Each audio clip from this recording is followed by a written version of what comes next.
Hi, it's Leslie again, and in this particular video I would like to talk a little bit about a practice that you find quite widespread, but I think one that requires attention.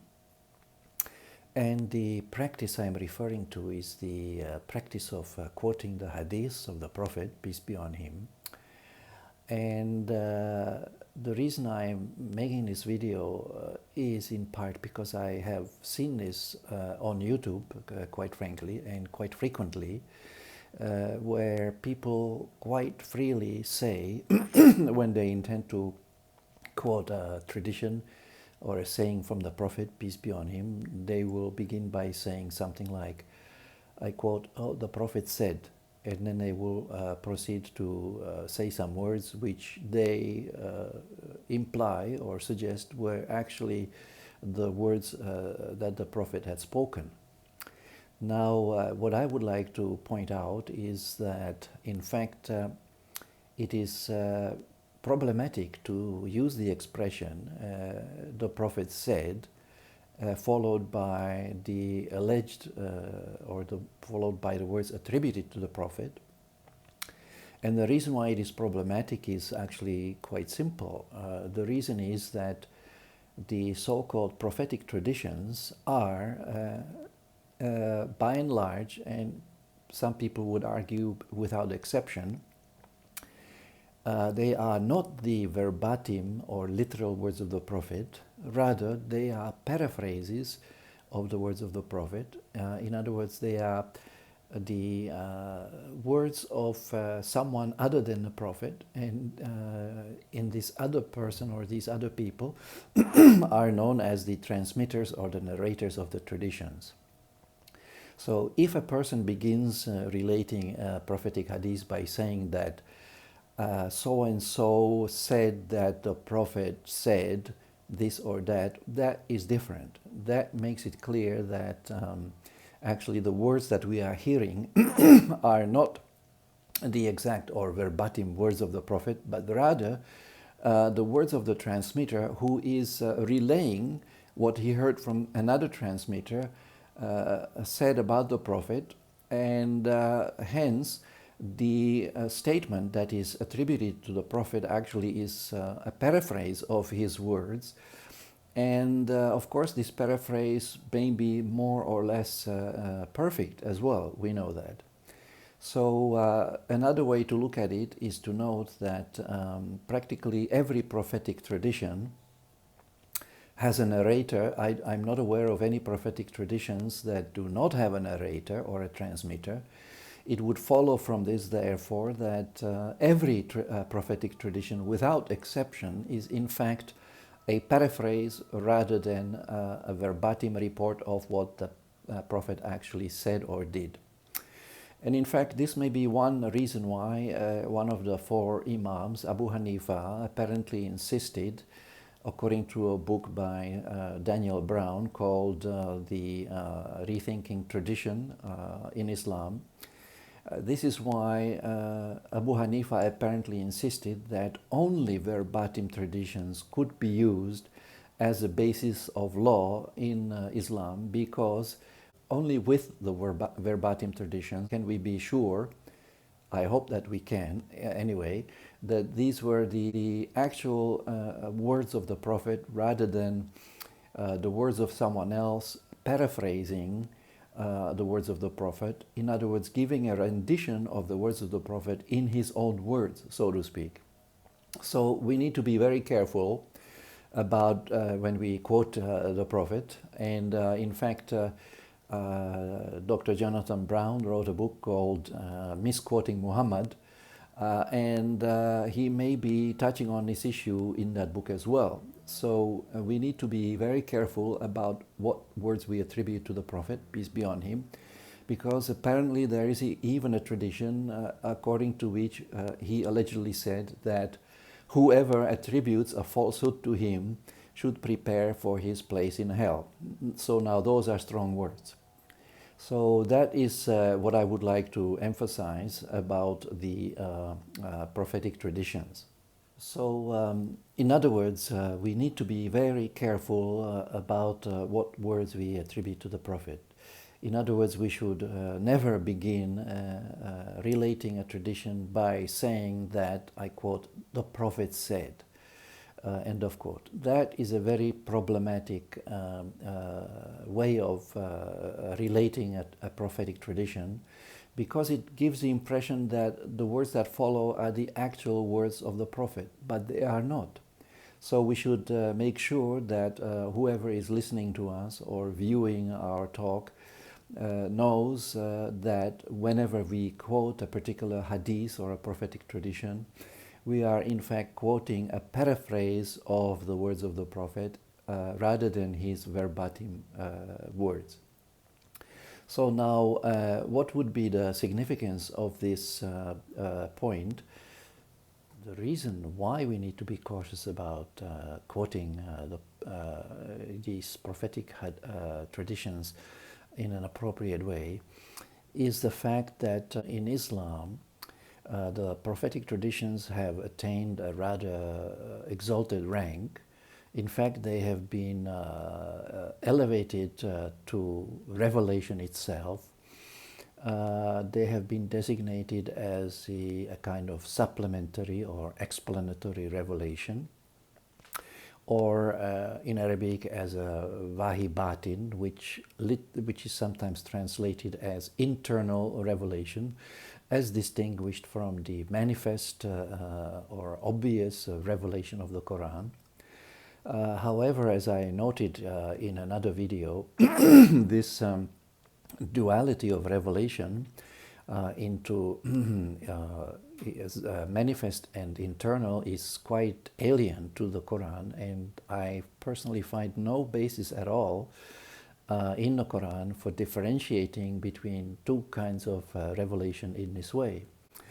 So we need to be careful whenever we refer to the prophetic tradition and make it clear to the listeners that we are actually relaying a paraphrase of the tradition rather than the exact words of the Prophet.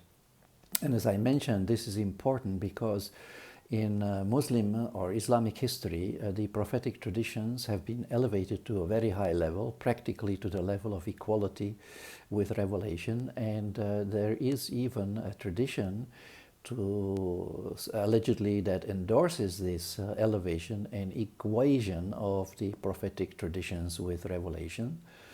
And this prophetic tradition allegedly says that someone reported that the Prophet allegedly said that he has been given two things, the Quran and something similar or equal to it, the Hadiths. So now here we have a huge step, I think, in a direction that I think requires examination. Because we know very well from the Quran that Allah subhanahu wa ta'ala has no equals. And if Allah subhanahu wa ta'ala has no equals, then we may well ask, can his words, in other words, the Quran, have any equals also? Or are we going to say that on the one hand Allah has no equals, but his words have an equal? That is a position I think that is somewhat difficult to justify. So we need to be careful about quoting the prophetic traditions, because they have attained, at least in the understanding of many Muslims, the rank of revelation. I even heard from a religious leader that the Sunnah itself is divine. And this statement was made despite the caution that we encounter in the Quran, not to ascribe divinity to anyone except Allah subhanahu wa ta'ala.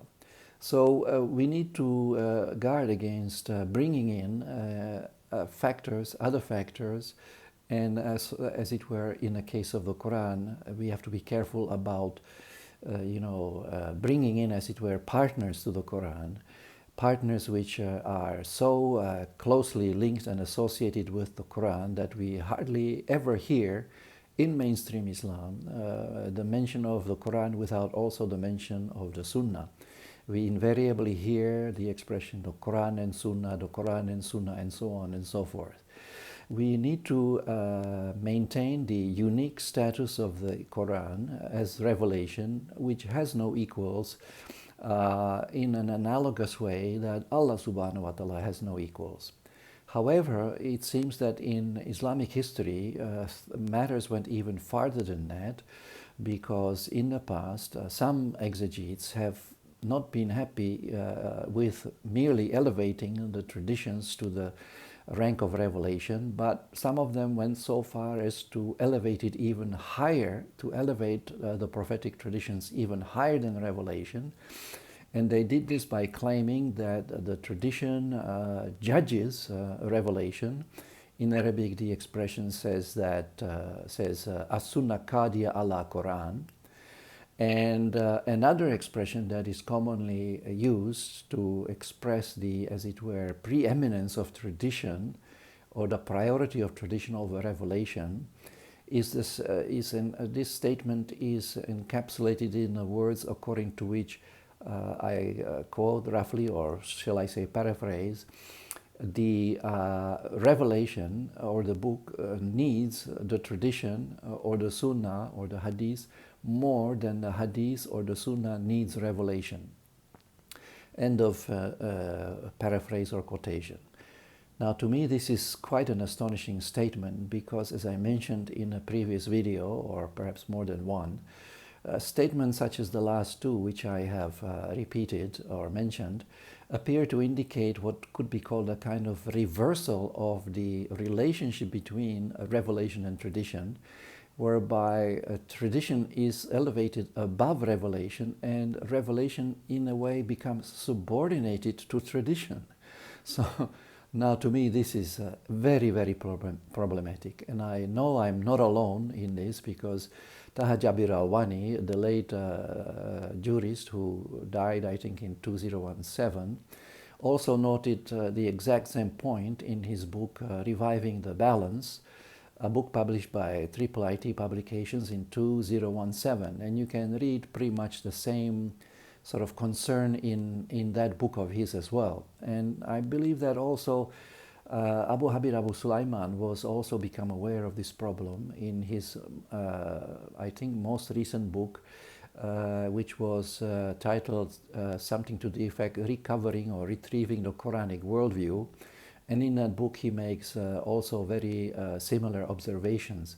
So we need to be careful to preserve the unique status of the Quran in relation to all tradition, because once we somehow accept that the tradition is equal to revelation or even somehow above revelation, then I think we are really opening the door to a great many problems that we would rather avoid. Among those problems is the it would be the problem of the practice of the abrogation of revelation by tradition, which actually has happened, in particular in relation to the penalties for apostasy and adultery, where we see quite clearly that traditions, or basically human narrations, were allowed to overrule the words of Allah subhanahu wa ta'ala, when the death penalties for adultery and apostasy were incorporated into the Sharia in defiance of the teaching of the Quran on these two subjects. So now, how did this happen? I think we need to go back and, in fact, reevaluate the entire tradition and identify any missteps that have taken place and set things right. I think the best way to proceed is to reaffirm the preeminence of revelation over tradition, and also we will require, I think, the rehabilitation of reason to assist us in restoring the proper relationship between revelation and tradition, and also the proper relationship between reason and revelation, as well as between reason and tradition.